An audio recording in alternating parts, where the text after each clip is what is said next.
لن تهتباني يجيك في الحال باجيك فقط وحصريا باهز في شانك سلاطين وملوك بلقي على كتفي مضلع وبلجيك واثنين كاتوشا وخمسين بازوك واثنين كاتوشا وخمسين بازوك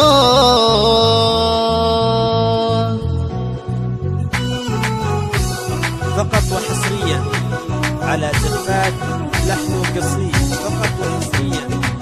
لن تهتباني جيك الحال باجيك باهز في شانك سلاطين وملوك بلقي على كتفي مضلع وبلجيك واثنين كاتوشا وخمسين بازوك ابن علبوه اللي يكدر معاليك للي معه ذمة ولا حسن في سلوك والله ما بيعيش احد يبكيك ليهم علشاني غرضهم يذلوك. لن تهتباني يجيك في الحال باجيك باهز في شانك سلاطين وملوك بلقي على كتفي مضلع وبلجيك اثنين كاتوشا وخمسين بازوك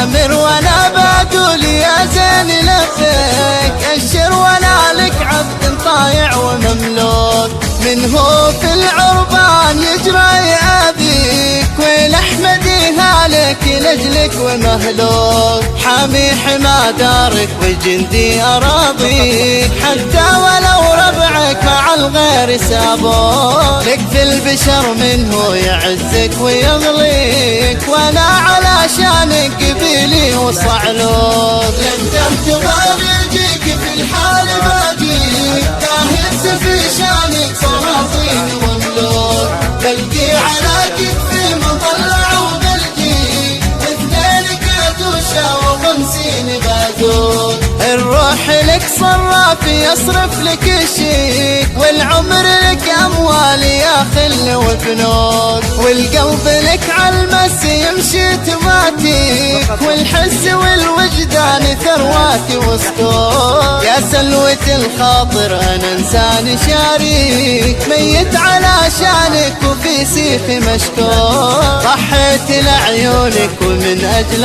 راضيك شبكتني وانا في الحب مشبوك. لن تهتباني يجيك في الحال باجيك باهز في شانك سلاطين وملوك بلقي على كتفي مضلع وبلجيك واثنين كاتوشا وخمسين بازوك قل لي من الاخر من اللي يعاديك هل هو ولد عمك من الناس او اخوك ولا القدر عيا حبيبي داريك من بعد ما ربعك عن العين شالوك بدعي عسى الرحمن ليه يخليك يا حاكم البصرة واسوار كركوك لا تخاف يا روحي ثواني وباجيك باذل من كانوا حبيبي يذلوك.